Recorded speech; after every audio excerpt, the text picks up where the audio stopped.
Hello everyone. So finally vocab की जो हम सीरीज स्टार्ट कर चुके थे उसका आज हमारा नेक्स्ट डे यहाँ पर रहने वाला है। आज की इस वीडियो में पहले आर्टिकल भी कवर कर लेंगे एक दो, और उसके बाद मेन आर्टिकल कवर कर लेंगे, फिर हम कुछ इंपॉर्टेंट इडियम भी आज की इस वीडियो के एंड में कवर कर लेंगे। तो आज का पहला आर्टिकल आपको देखने को मिल रहा है, fitness coach who lost 10 kg fat shares her simple repeatable and realistic plan to achieve weight loss goals. यहाँ पे इसमें किसी भी तरह का कोई डिफिकल्ट वर्ड आपको देखने को नहीं मिल रहा होगा। सिंपल लैंग्वेज में कहा गया एक फिटनेस कोच है जिन्होंने अपना 10 kg फैट लूज करा था, उन्होंने शेयर करा है अपना सिंपल एक ऐसा प्लान जिसको आप, जो सिंपल भी है, जिसको रिपीट भी कर सकते हो, रियलिस्टिक भी है ना, तो ताकि आप वेट लॉस कर सको या फिर वो वेट लॉस गोल को अचीव कर सको, तो प्लान शेयर करा है।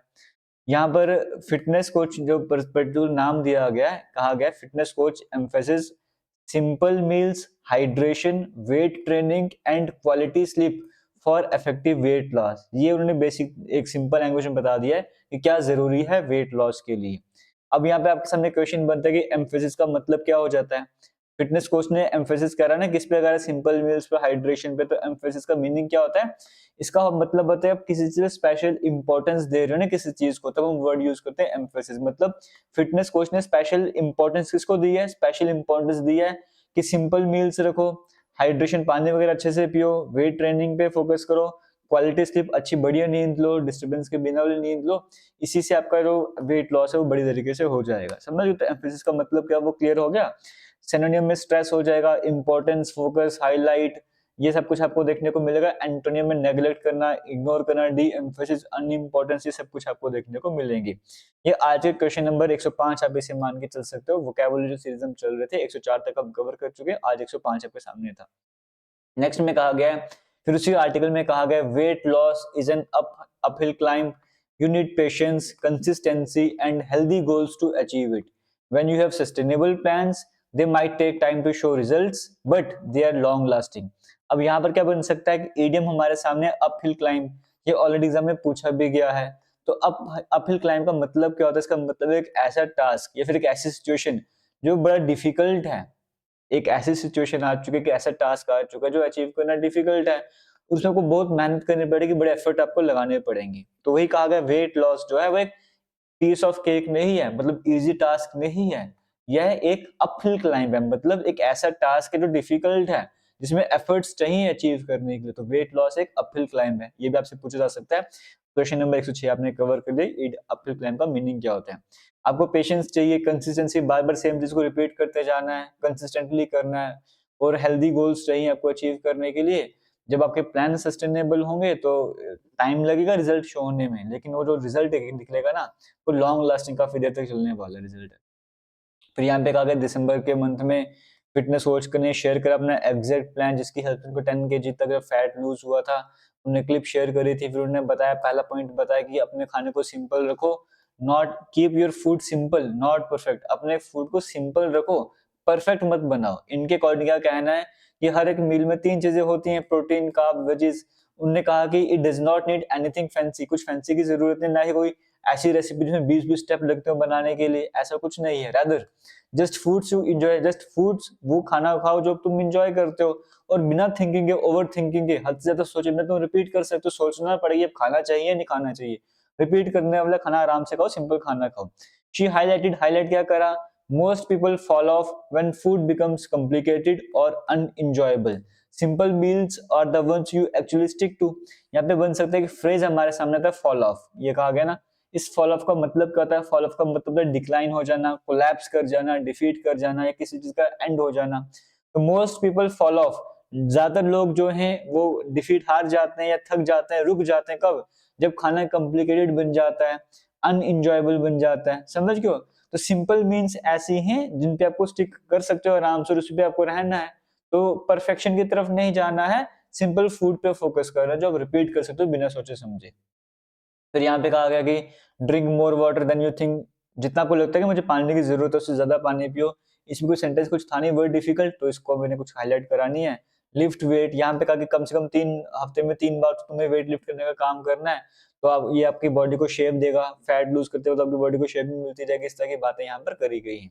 उसके बाद प्रोटेक्ट योर स्लीप, एंड में उन्होंने स्ट्रेस किस पे दिया है कि इंपॉर्टेंस ऑफ स्लीप, ये स्लिप नींद पे बड़ा फोकस दिया इन्होंने, क्योंकि ये अफेक्ट करता है भूख को, रिकवरी को, और मतलब हर एक चीज को ये अफेक्ट करता है। उन्होंने कहा कि पुअर स्लीप का मतलब है मोर स्नैकिंग, यानी कि जैसे आपको अगर आपको नींद पूरी, इसका मतलब आपको भूख लगेगी, आपको बार कुछ ना कुछ इंटरवल में खाना पड़ेगा, पेशेंस कम होगी, अगले दिन नेक्स्ट डे मुश्किल हो जाएगा आपके लिए। हायर क्वालिटी नाइट्स जो हैं, higher quality nights are where your body actually rest. Higher quality night मतलब जहाँ पे आपकी बॉडी एक्चुअली में रेस्ट कर रही है और रिकवर कर रही है, सोने से रिकवरी होती है, तो सोना जरूरी है यहाँ पे। This is the rest that she always come back to when she want to shed kilos off fat. इन्होंने कहा कि ये this is the reset she always comes back to when she wants to shed, जब उनको मतलब lose weight वगैरह loose करना हो, फैट लूज करना हो, अपना किलो के हिसाब से वेट लूज करना, तो वो क्या करती है, शेड यहाँ पे वर्ड आपको देखने को मिल रहा है, वो रेस्ट करती है।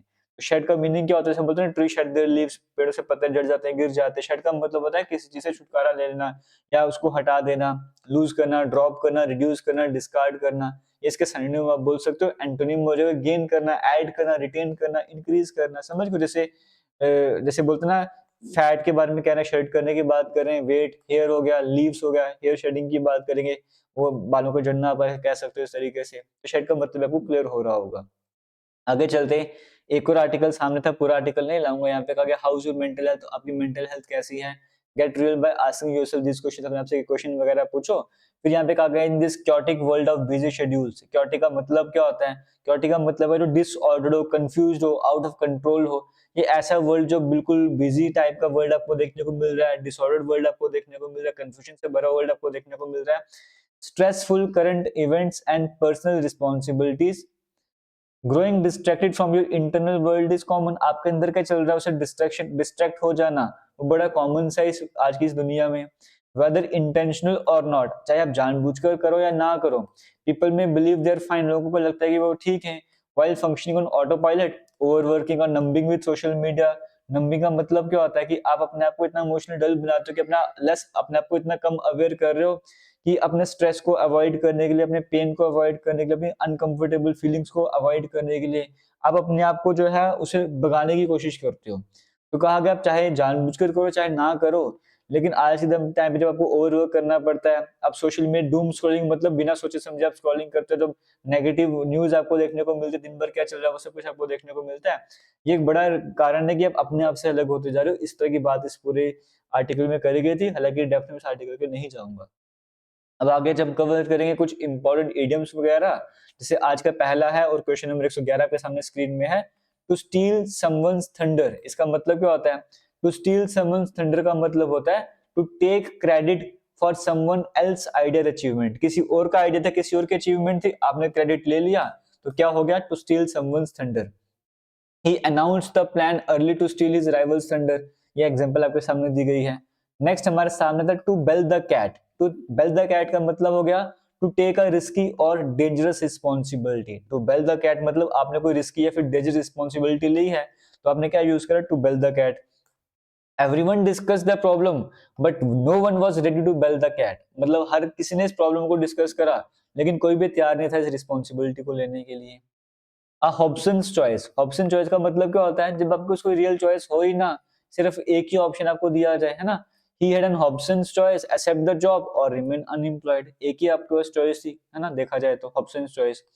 To flog a dead horse का मतलब क्या होता है, आप किसी चीज पे एफर्ट्स लगा रहे हो, आपको पता है वो होना ही नहीं है, तब भी तुम एफर्ट लगाए जा रहे हो, तब हम क्या बोलते हैं, to flog a dead horse. जैसे continuing the argument now would be flogging a dead. अब कोई आर्गुमेंट करने का बेनिफिट ही नहीं है, जजमेंट आ चुकी है, अब कुछ फाइनल जजमेंट आ चुके था, तो इसका मतलब to flog a dead horse, ना कोई फायदा ही नहीं है उसका, तुम जजमेंट आर्गुमेंट वगैरह करे जा रहे हो, तो आप अपने एफर्ट्स वेस्ट कर रहे हो जहां पे कुछ होने ही नहीं वाला है।